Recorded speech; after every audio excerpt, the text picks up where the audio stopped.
You set the club down behind the ball, right where every teacher told you to, and that one small habit might be the exact reason your golf game fell apart after you turned 70. I spent the better part of 3 months digging through old instruction manuals, dusty magazine columns, and footage of players who are long gone. I was trying to answer one simple question. Why do so many of us who once swung freely and easily suddenly go stiff and short and crooked in our later years? What I found pointed straight back to that single moment before the swing even begins. There was a man who lost most of one leg in the First World War and still shot in the 70s for the rest of his life. He left behind a method in a book published in 1952 that almost nobody talks about today. It costs nothing to try. You can do it this weekend, on any patch of grass, with the very clubs already sitting in your garage. And it works whether you are 80 years old, playing alone, or squeezing in 9 holes on a tight fixed income. So let me take you back to the morning this whole thing started. It was a cool Tuesday in early spring, and I was standing on the first tee of the little public course near my house, waiting my turn behind an old friend I will call Walt. Walt is 74. He has been playing since he was a boy, and back in the day he was smooth as silk. But that morning I watched him do something, and once I saw it, I could not unsee it. He walked up to his ball, he set the head of the driver down on the grass behind it, and then he froze. I do not mean he paused, I mean he froze solid. His shoulders locked up, his hands went white on the grip. He stood there over that ball for what felt like 10 full seconds, completely still, like a man holding his breath underwater. Then he yanked the club back fast and jerky, lunged at the ball, and topped it about 40 yards down the fairway. He shook his head and muttered the same thing every man our age mutters. He said, I just do not have it anymore. But here is what nagged at me the whole drive home. I have known Walt for 20 years. I have seen him swing thousands of times. And I remembered, clear as day, that the young Walt never stood still over the ball like that.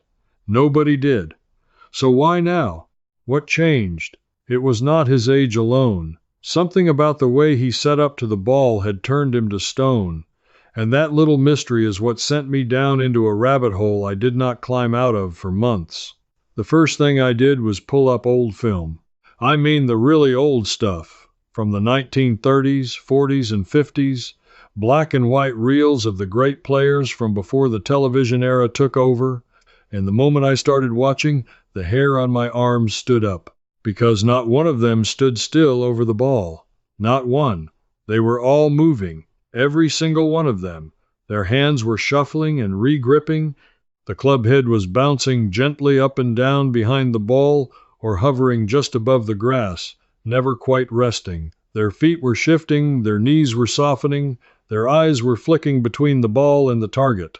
There was constant, small, easy motion right up until the swing began.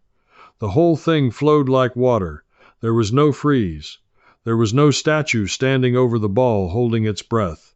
Then I pulled up film of weekend players today, older folks like us at the driving range, and it was the exact opposite. Club down, lock up, freeze, lunge. Same story as Walt, over and over again. So now I had my first real clue. Somewhere between those old reels and today, we were taught to do something our grandfathers never did. We were taught to stop moving. And I wanted to know who taught us that, and why, and what it was quietly costing us. That is when I found the first hard number, and it stopped me cold. I came across the research on something the scientists call the psychological refractory period, and more plainly, they talk about muscle tension and reaction time in older adults. The studies are clear. When a muscle is held tight and still, without motion, it does not fire smoothly when you finally ask it to move. It fires late, and it fires jerky. And here's the part that hit home for me. This effect gets worse with age. In our 70s and 80s, a muscle held frozen for even a few seconds loses far more of its readiness than a young man's muscle does. Think about what that means. When Walt set that club down and froze over the ball for 10 seconds, he was not preparing. He was doing the single worst thing his aging body could do. He was letting every muscle he needed to swing go cold and stiff and unresponsive, and then demanding they explode all at once. Of course he lunged. Of course he topped it. His body had no choice. The freeze guaranteed the failure before he ever moved the club. The old-timers, with their constant little motions, were keeping those muscles warm and awake and ready to fire the entire time. They probably had no idea why it worked. They just knew it did. And somewhere along the line, that simple truth got scrubbed right out of the way we are taught to play, which raised the question that really lit a fire under me: who scrubbed it out? Because a habit this harmful does not spread by accident. Now, therefore, I had to figure out where this freeze came from in the first place. And this is where the investigation turned from curious to almost angry. I went digging through the way golf started being taught to the masses. And what I learned is that for the first few hundred years of the game, almost nobody took a formal golf lesson. You learned by watching. You learned by feel. You copied the fellow at your club who hit it well, and you swung until it felt right in your own hands. The knowledge passed from person to person, body to body, like a family recipe. Nobody wrote you a checklist. But somewhere around the middle of the last century, golf instruction became a business. A big one. And a business needs something it can sell you, over and over again. You cannot easily sell feel. You cannot bottle the smooth, flowing rhythm of a man who learned by watching his father. But you can sell positions. You can sell a checklist. You can sell the idea that the swing is a machine with parts, and that if you just freeze yourself into the perfect starting position, part number 1, then move to part number 2 and part number 3, you will finally hit it right. And here is the quiet, ugly genius of it. A checklist keeps you coming back. If the swing is about feel, you might get it and never need another lesson. But if the swing is a stack of frozen positions you can always do slightly wrong, well, then you always need one more lesson, one more tip, one more gadget clipped to your arm, one more subscription to one more magazine. The freeze over the ball, that dead, locked, statue-still setup, is the front door to that whole machine. It is the first position on the checklist. Set the club down, get still, get perfect. Then go. It sells beautifully. It just happens to be poison for a body over 70. And I want to be fair here, because I chase this hard and I do not want to point fingers where they do not belong. The teachers who spread this were not villains twirling a mustache. Most of them believed it. They were taught the checklist themselves, and they passed it on in good faith. But the machine underneath them, the magazines and the equipment sellers and the lesson factories, that machine had every reason in the world to keep us frozen, confused, and paying. A golfer who feels helpless buys more. A golfer who feels free buys a sleeve of balls and goes home happy. Guess which one the money preferred? So the freeze spread, and our whole generation learned to walk up to the ball, set the club down behind it, and turn to stone. Exactly the way Walt did on that first tee. But knowing where the poison came from did not fix Walt's swing, or mine. I needed to know what the old players were actually doing instead, in enough detail that I could copy it. And that search led me to 3 names, and one man in particular who I cannot stop thinking about. The first name was Percy Boomer, an Englishman who taught in France and wrote a book called On Learning Golf, published back in 1942, in the middle of the war. Boomer said something that landed on me like a brick. He wrote that you must never try to place yourself in a position. You must instead feel a movement. He was warning against the freeze 80 years ago, before most of us were even born. He knew that a body locked into a position is a body that cannot swing. The second name was Harvey Penick, the old Texas pro whose Little Red Book came out in 1992 and sold more copies than almost any golf book ever written. Penick had a line I copied into my notebook. He said that a fine player is always in motion, that the waggle and the forward press keep the swing from starting from a dead stop. There was that word again, motion, not position, motion. But it was the third man who solved the whole thing for me.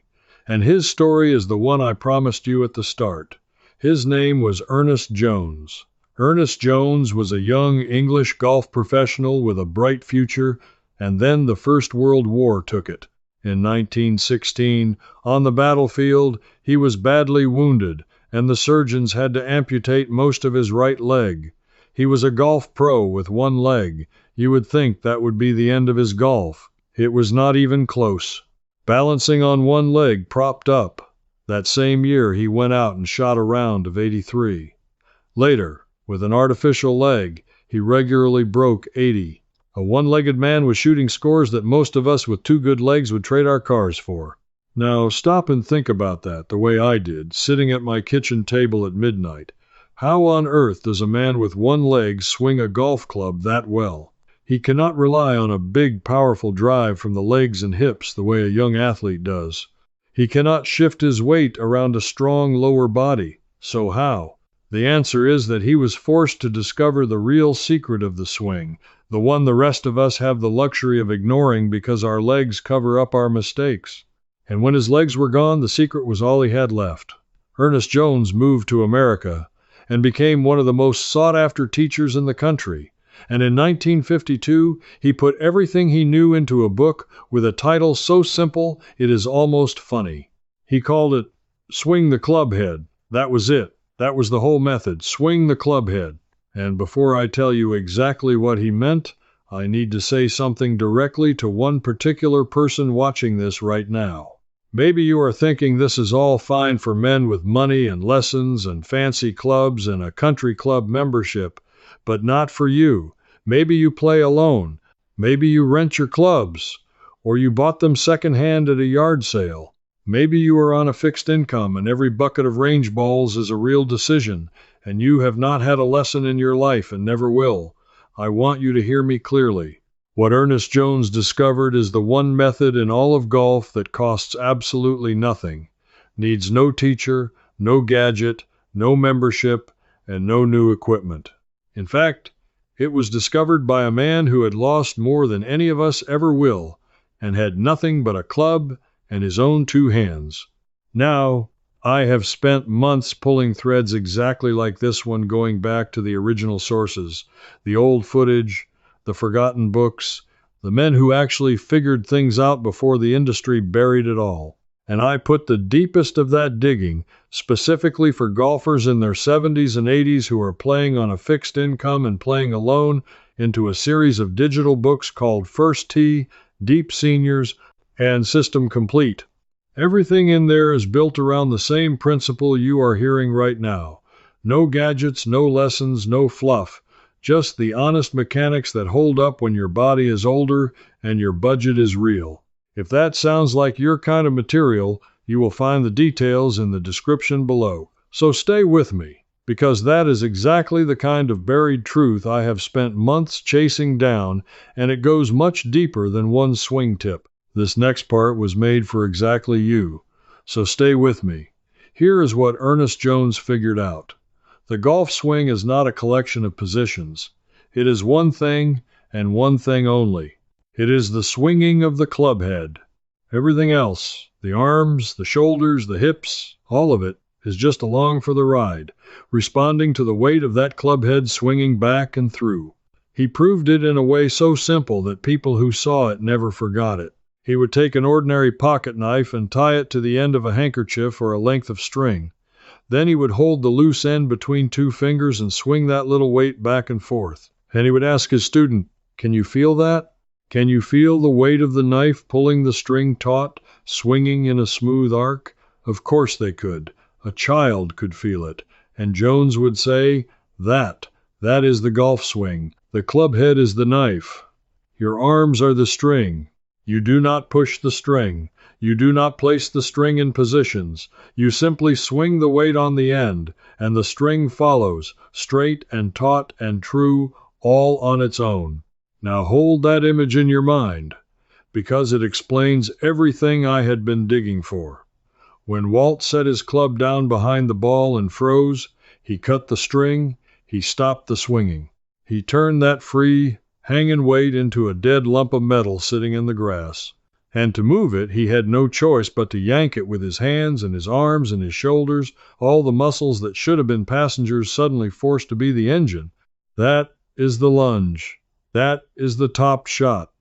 That is the stiff, jerky, ugly move that made a lifelong golfer say, I just do not have it anymore. He had it all along. He just froze it to death before every single swing. So how do you actually do what Ernest Jones taught this weekend on any patch of grass?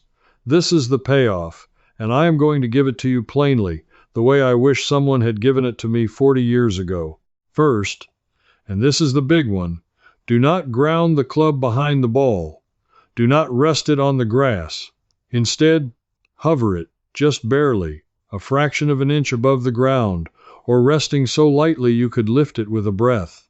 This is not something I made up. The greatest player of my lifetime, Jack Nicklaus, hovered his driver behind the ball on almost every drive of his career, and he said flat out it kept his hands and arms free of tension so he could start the swing smoothly. A hovering club cannot be frozen. It is already alive, already light, already ready to swing. The moment you set that heavy head down in the grass and lean on it, you invite the freeze right back in. Second, keep it moving. This is the waggle that Harvey Penick wrote about and that every one of those old black and white players was doing. Once you are set up, do not go still. Let the club head float back and forth just a few inches. A small, gentle, easy motion, like you are rocking a baby, like the pocket knife swinging on the string. You are keeping the weight of the club head alive in your hands. You are keeping every muscle warm and awake, right up until the real swing begins. You never let the string go slack. You never let the weight die. Third, trigger the swing with a tiny forward press. This is an old move you will see in that ancient footage again and again. Just before you take the club back, let your hands ease forward toward the target, just an inch, the smallest little nudge. That gentle forward motion gives you something to rock back from. So your takeaway begins from a body already in motion, never from a dead, frozen stop. It is like a swing on a playground. You do not start a swing by sitting perfectly still and heaving. You give one little push and let the rhythm carry you. Hover, waggle, a little forward press, and then just swing the weight of the club head back and through, and let your arms be the string. That is the whole thing. That is what the one-legged man knew. That is what Percy Boomer was warning us about in 1942, and what Harvey Penick was still trying to tell us in 1992, and what got buried under a mountain of checklists and positions and lessons and gadgets that made somebody a great deal of money while we stood frozen over the ball, blaming our age. Let me tell you what happened when I brought this to Walt. I did not lecture him. Nobody our age wants a lecture, least of all on the first tee. I just told him what I had found about the old players never standing still, and I showed him the trick with the pocket knife and the handkerchief right there in my backyard. I tied my old car key to a shoelace and let him feel it swing, and I watched something change in his face. He said, "Well, I will be. I have not felt that in years." We went out the next week, and I asked him to do just 3 things. Hover the club. Keep it wiggling, just a little, and give it a tiny press forward before he took it back. That was all. No positions, no checklist. Just keep the club head alive. His first drive went out low and hard and dead straight, farther than I had seen him hit it in 5 years. He stood there looking down the fairway with his mouth open. He did not say he was too old. He did not say he had lost it. He turned to me and he laughed, a real laugh, and he said, "Where in the world has that been hiding?" And I thought, that is exactly the right question, Walt. That is the whole question. Where has it been hiding? And now I knew the answer. It had been hiding in plain sight, in a book from 1952, written by a man with one leg, quietly buried under everything they had sold us since. Now, I want to go back to the science for one more minute, because I promised you numbers, and I want you to trust this in your bones, not just take my word. Remember what the research said about frozen muscles firing late and jerky in older bodies. There is a flip side to that, and it is good news for every one of us. The same research on aging and movement shows that a muscle kept in gentle motion, what they call priming the muscle, responds dramatically faster and smoother, even in people well into their 80s. Motion before movement. It is not a golf secret at all, really. It is a truth about the aging human body that happens to save your golf swing. The waggle is not a nervous habit. It is medicine. It is you keeping your 70-year-old or 80-year-old muscles online in the only way that actually works for a body your age. And here's the part that made me a little sad and then a little fired up. Those old players were doing the exact right thing for an aging body, and they did not even know it was scientific. They just copied their fathers and their heroes, and their fathers had copied theirs all the way back. The knowledge was carried in the body, passed down by watching, for generations. And it took only 1 or 2 generations of selling us positions and checklists to break that chain and leave us standing frozen and confused over the ball, reaching for our wallets, certain the problem was our age. The problem was never your age. The problem was that somebody stood to profit from you forgetting the simplest truth in the game. Swing the club head. Keep it alive. Never let it freeze. I went back one more time to make sure I had the source dead to rights, because I did not want to hand you a legend. Ernest Jones was real. The amputation in the First World War was real. The round of 83 on one leg the same year was real. The book Swing the Clubhead, 1952, is real, and you can still find it. The pocket knife on the handkerchief was his actual teaching demonstration, done thousands of times in his studio in New York, where students came from all over the country to feel that little weight swing on a string and finally understand. Percy Boomer's On Learning Golf, 1942, is real. Harvey Penick's Little Red Book, 1992, is real. And the fastest player is always in motion line is his. This is not nostalgia. This is a paper trail, and it all points the same direction. So let me hand it to you now, the way it was handed down to me by a stack of old books and a shelf of forgotten film. The next time you stand over a golf ball, do not do what they taught you. Do not set that club down and turn to stone. Hover it. Wiggle it, just a little. Keep the weight of that club head awake in your hands. Give it the smallest nudge forward, and then swing the weight, and let your arms be nothing but the string. You will feel it on the very first swing. I promise you that. And when you do, you will understand exactly what Walt meant when he stood on that fairway and asked where it had been hiding all these years. You did not lose your swing. It was never gone. It was just frozen by a habit that was sold to you and buried under a pile of expensive advice that needed you to stay dependent. And now you have got the thing they buried, in your own 2 hands, at no cost, on any patch of grass you can find. That is the feeling I want to leave you with. Not a golf tip. The feeling of getting back something that was quietly taken from you and realizing you never should have lost it in the first place. If you are the kind of person who does not just swallow what the glossy magazines and the lesson salesmen tell you, if you would rather follow the evidence back to where the truth is actually buried, then you and I are cut from the same cloth. That is exactly the sort of digging I do. So let me ask you something specific, and I really do want you to tell me. When you set up over a golf ball, do you catch yourself freezing, the way Walt did, holding still and holding your breath before you swing? Or were you lucky enough to learn the old way, keeping the club moving? Leave me a comment and tell me, and while you are at it, tell me where in the world you are watching from. I read them, and I love seeing where all of you are. And if you want to come with me on the next dig, subscribe and stand with the rest of us who are pulling these lost, practical secrets back out of the ground one at a time before they are gone for good. Because the next thread I am pulling is a strange one. It is about a simple thing our grandparents did with their hands and their grip, long before all the modern gloves and gadgets, that quietly saved their joints and let them keep swinging pain-free into their 90s. I found the first clue, and it leads somewhere I did not expect, but that is a story for next time. If you're still with me, here's my invitation. This video gave you the overview, but inside the Wiser Living Circle, I pick up right where we stopped and walk you through the full method. Ask me your own question, and a real person, me, answers you myself. You won't be alone. Practical seniors like you are already in there with me. Just point your phone's camera at the code on the screen. Cancel any time, one click, no risk.